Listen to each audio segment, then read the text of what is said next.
A tentative recovery in 2020-21 and increasingly gloomy developments in 2022. That broadly sums up the IMF's view and outlook on global growth and the global economy. The IMF has cut its global growth forecast while upping the inflation estimates for the world. Joining me now to talk about where we are headed in 2022 and more importantly next year, and where India figures in the scheme of things, is the Managing Director of the IMF, Kristalina Georgieva. Thanks very much for joining us here on the Global Dialogue. It's a pleasure to have you back here on the program and back in India as well.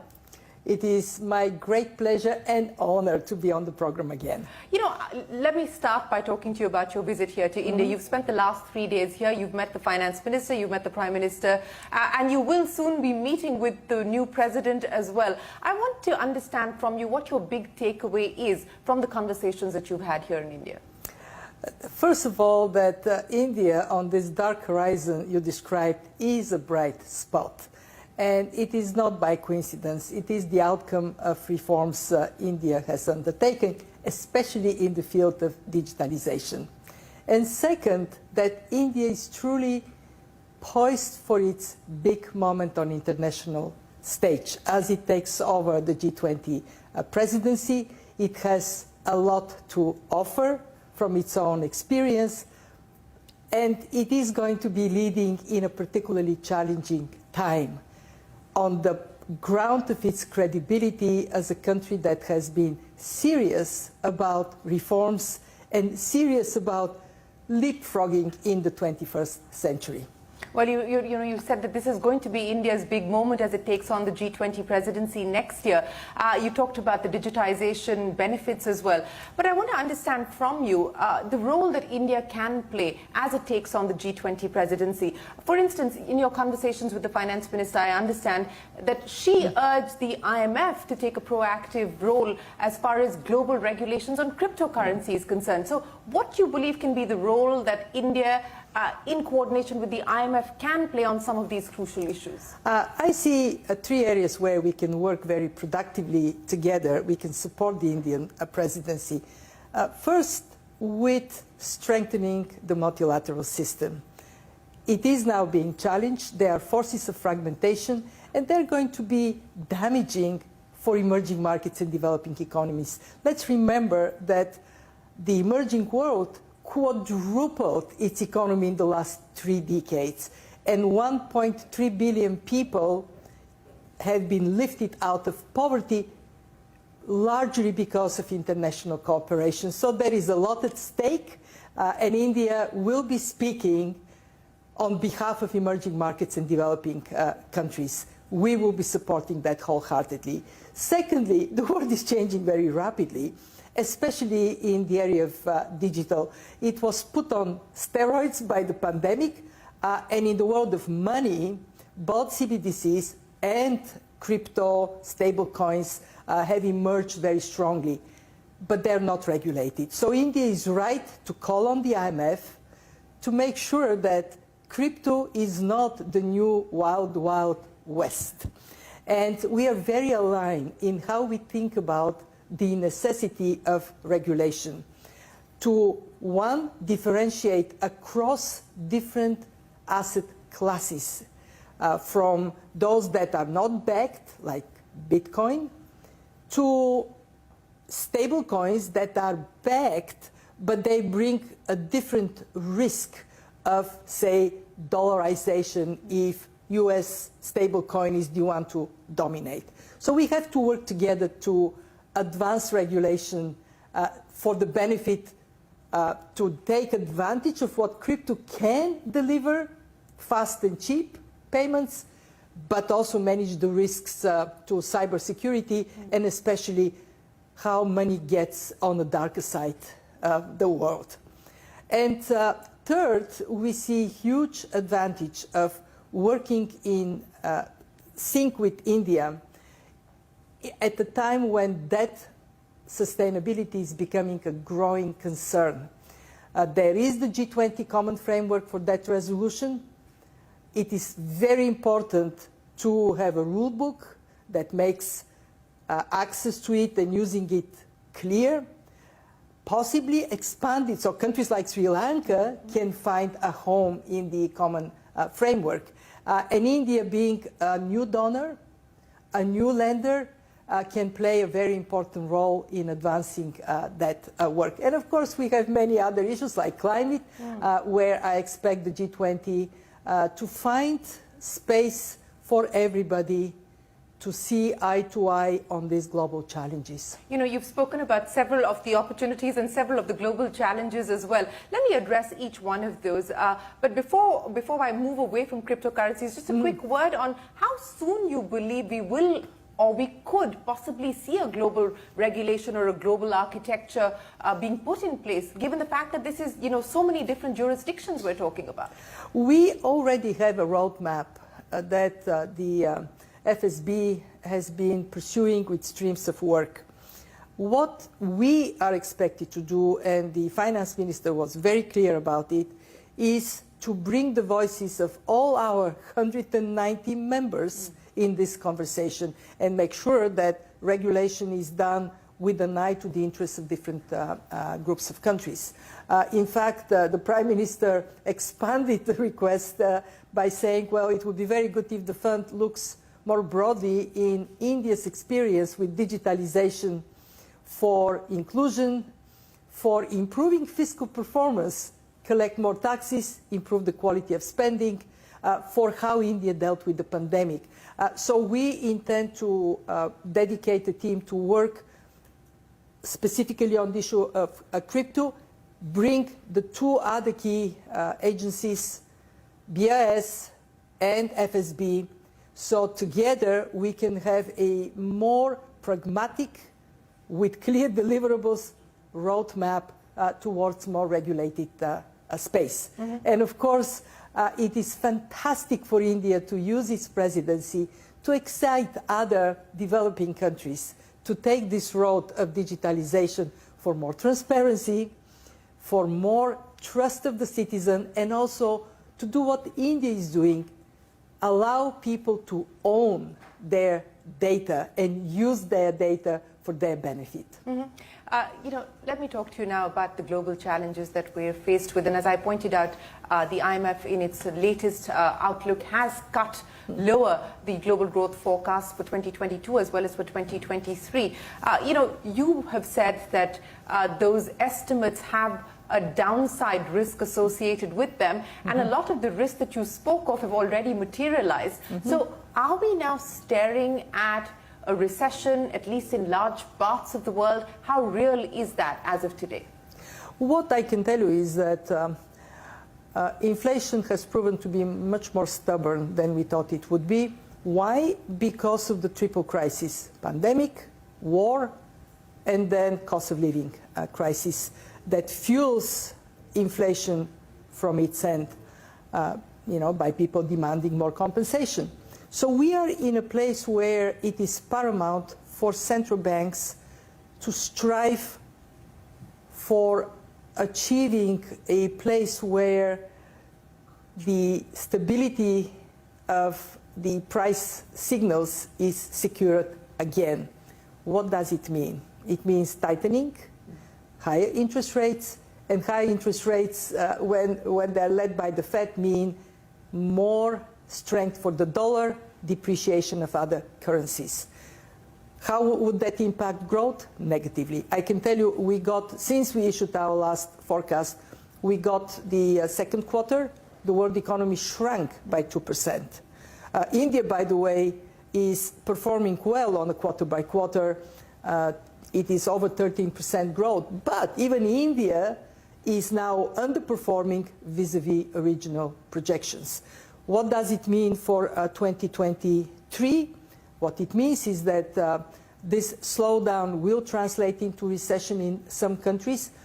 It is early to say whether it would be widespread recession, but I can tell you, for many countries, even if they are in positive growth territory, it would feel like a recession if we are to just project the factors I described. And let's remember that Mother Nature this year has shown that we have been complacent for far too long.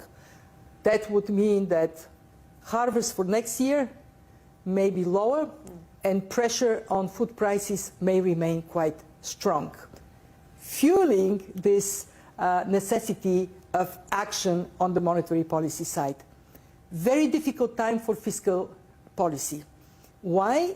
Because fiscal space has shrunk during and after the pandemic, and the remaining is being pressured because more people are suffering, more businesses are at risk.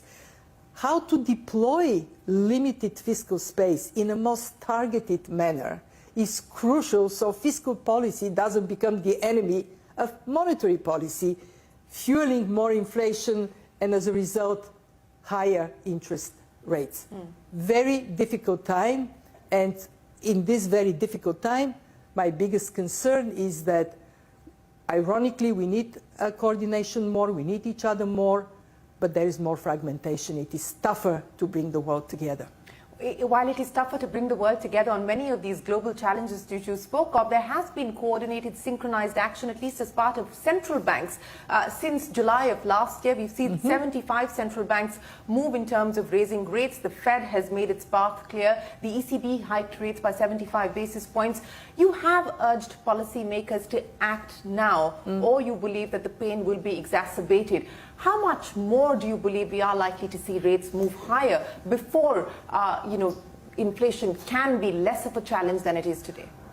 We are still hoping that what has happened, and you're absolutely right, there has been synchronized action by central banks, will translate in 2023 in moderating inflation.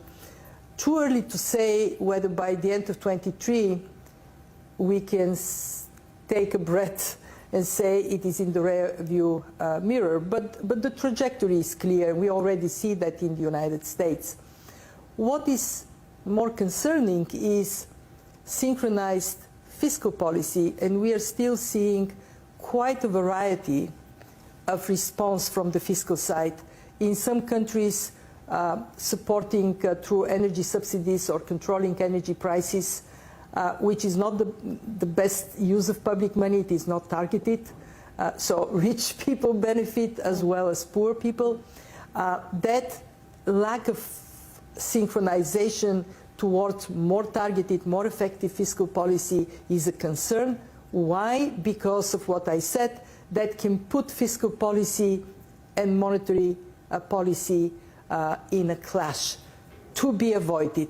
This is why what we are proposing is, when we come together for the annual meetings in October, to concentrate on shaping up the right fiscal policy response so we can have best deployment of scarce public money at this time. And I can tell you, at the IMF, we are already stepping up for our vulnerable members. We have received a number of requests, including Sri Lanka, a country in your neighborhood. And we are very eager and able to provide support early. And my message to everybody is, if you see trouble down the road, come precautionary so we can help you to prevent a more difficult time, more pain ahead. You spoke of the fact that fiscal policy should not actually act against the attempts of what the monetary policy is hoping to do. In that light, the decision, for instance, taken by the new British Prime Minister to cap energy prices, one would imagine that it does alleviate some of the pain when we talk about cost of living, but you're saying that that's not the best use of public money. So where does this leave then, this battle between trying to tame inflation and being at cross purposes with it? I would say that each country has to act on the basis of economic but also domestic political economy logic. And so I'm not going to challenge individual countries, but I would tell you that our message to all members is, please try to be as targeted as possible, because not only by going in that uniform manner, you're not using your resources the best, but you're risking to make the work of your central bank harder. Let me just say one big lesson from the pandemic and the current cost of living crisis. Build social protection that is well targeted in advance, and then deploy it when you need it. And we saw countries that have done it, including India. They are making it cheaper for the public purse and better for the benefit of people. Mm-hmm. You know, since we're talking about the cost of living, I want to talk to you about food inflation, and specifically one of the challenges of food protectionism. That is something that you have cautioned policymakers against. Was this something that came up in the conversations here in India? Because India has decided to go down the path of imposing export duties as well as bans on several food commodities. We saw India using that kind of restriction, and then when conditions improve, removing these restrictions. And I very much hope it would be the case this time around. What India is experiencing is a harvest that is quite problematic because of weather conditions. India has almost 1.4 billion people to feed. This being said, it is not in the interest of India to entice others to go for that kind of restriction, because it undermines open and free trade that is beneficial for India. So as India did last time around, when there was a restriction imposed and then it was relaxed, when there was clarity that the food situation is not as dramatic, I would really hope that we would see the same conscious and careful action this time around. The sooner, the better. You know, you spoke about Sri Lanka, and the IMF has reached an agreement with Sri Lanka and the current dispensation for about a 48-month period. How confident do you feel about that turnaround? And more importantly, you said that several other countries have also reached out to the IMF seeking extended help. Which are the parts that you're most concerned about? Which are the countries, the regions that you're most concerned about? I know that you have expressed apprehensions about the state of several countries in the African continent. Which parts of the world are most vulnerable when we talk about debt sustainability? Well, let's look at the data. We have about 25% of emerging market developing economies at or near debt distress. Sri Lanka is a case in hand. Lebanon has been a case for a long time. We know that the situation is much worse for low-income countries. Over 60% of low-income countries are at or near that distress. And we see middle-income countries that traditionally would be with strong fundamentals avoiding falling in that category, like Ghana, now being in it. Ghana has also approached the fund. We are working intensively with the government of Ghana. What has changed is this frequency of exogenous shocks. Shock upon shock upon shock. Even countries with strong fundamentals are becoming vulnerable. And the lesson for us is that we have to concentrate much more on building resilience to shocks, and prudent fiscal policies, sound buffers. This is even more important in this new world we live. When I look at low-income countries, I am really worried. A country like Malawi, no fuel, no food, and yet that is unsustainable, makes the entry of the IMF more difficult. My message to the creditors, especially the large creditors, like China, 37% of loans to low-income countries are from China, or the private sector, which is even a bigger creditor, is you have done a needed job to provide financial resources for growth. That is not necessarily bad, but in the environment of these shocks, when that is not sustainable, show leadership, move rapidly to provide debt relief to countries so we can help them. They can step up on their feet, they can grow again, and be a viable investment opportunity. You know, speaking of shocks, let's talk about the energy shock. And while crude prices have fallen below the $90 mark, and the hope is that they will stay below that level, providing a little bit of buffer to the world. You know, the problem and the crisis in the with Russia and Ukraine, and the impact that's likely to have on the EU as far as energy is concerned. A, the implications of that in the near term, and B, the implications of that on being able to address climate change, for instance. Does this hold back the transition? Does it set back the transition to a cleaner energy future? Well, the way it is most likely to work is like a tango. One step backward, two steps forward. Because it has become very clear that fossil fuels create dependency that impacts security of supply.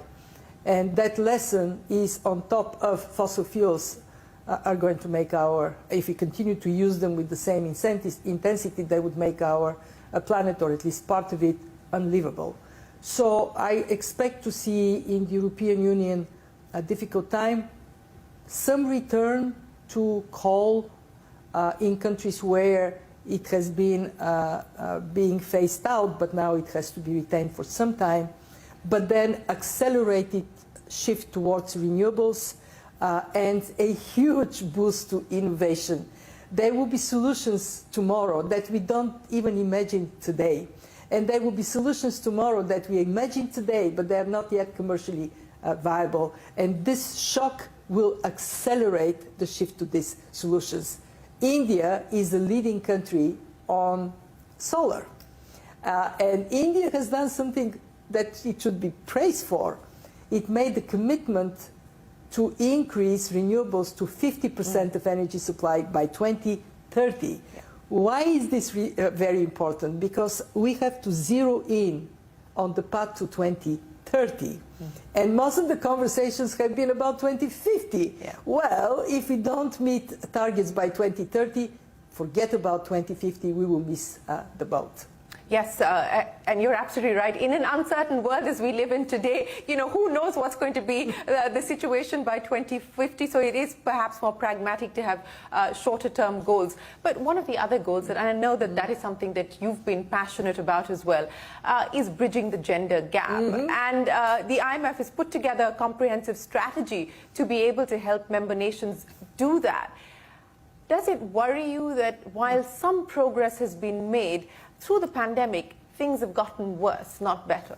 It does, and this is what motivated us to move fast with our mainstreaming gender strategy, because it is a huge loss for the economy that women are pushed back.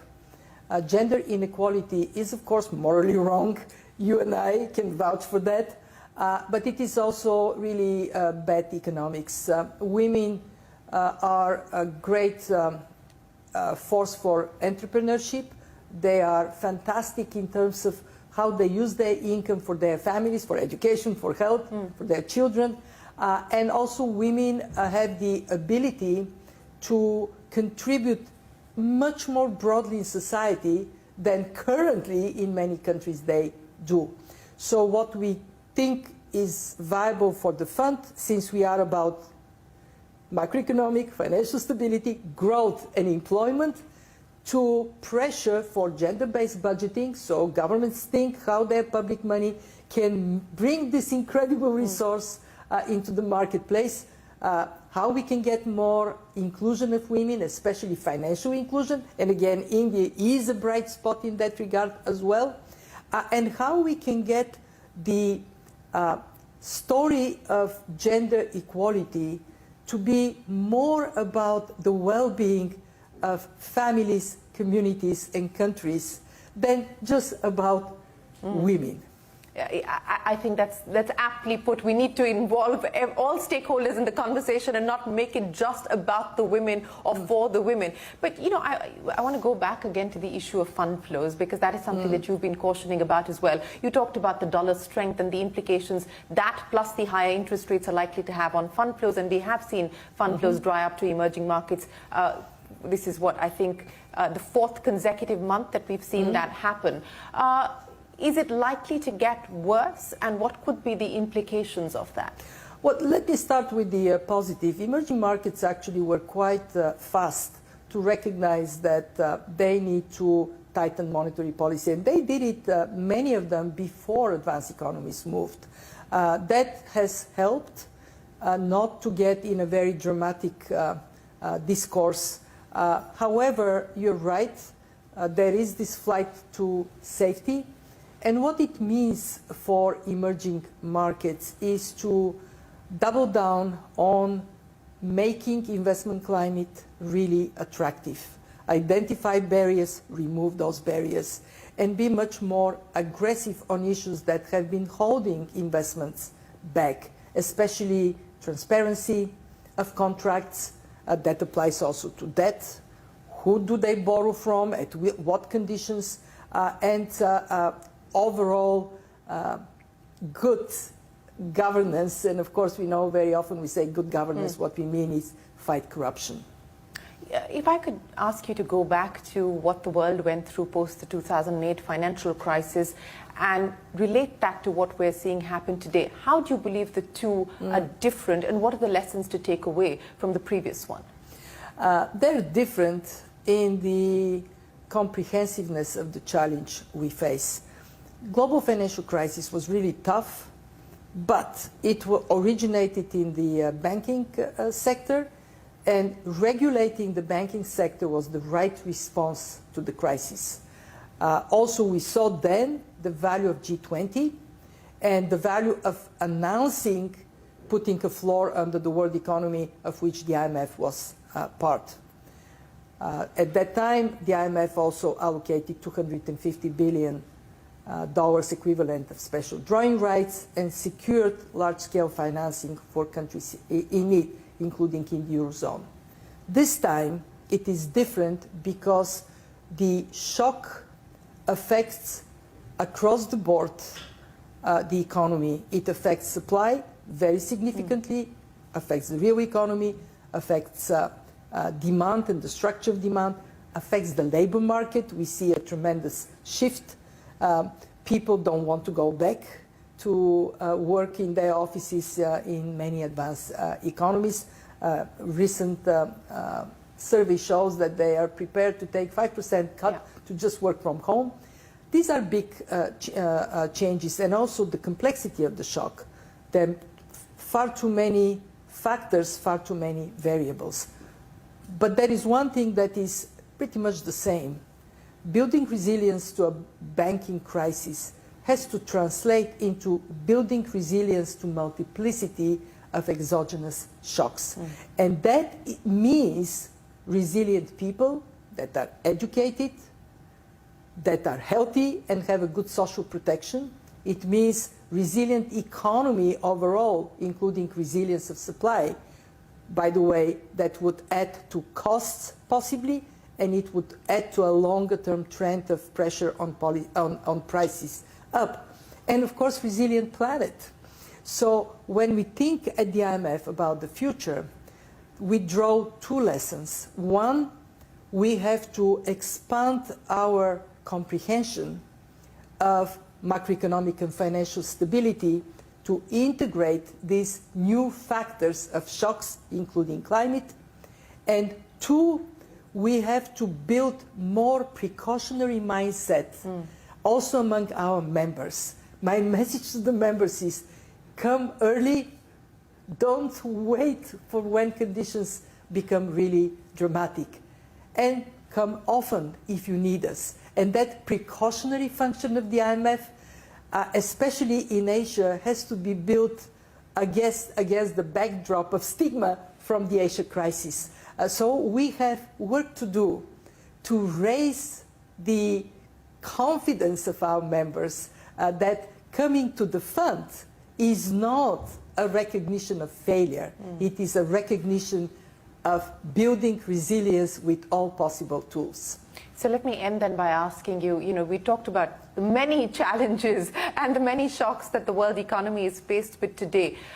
Do you anticipate that 2023 is going to be far worse than 2022? It would be worse. How much worse depends on variety of factors that we don't know. The longevity of the war, whether there would be any other shock. But there is one factor in our hands, how collaborative we are. The more we work together, the less pain there will be. But is there any indication of that? You said that we're living in a fragmented world, so is there any indication of more synchronized collaborative action? There are these good signals. Central banks coming together. When did they come together? When it became really scary.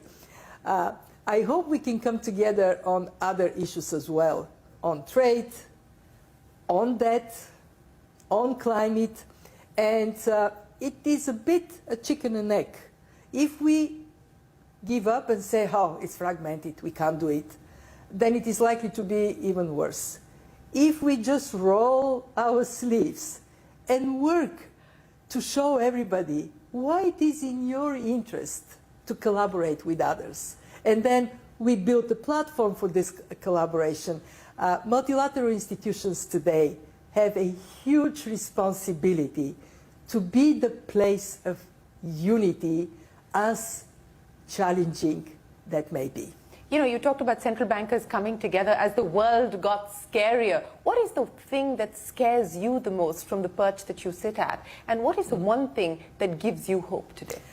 What scares me the most is us falling on a down spiral in terms of global cooperation and justifying it with, we haven't been quite fair during the golden era of globalization. Not everybody benefited, but we kind of pretended that was the case.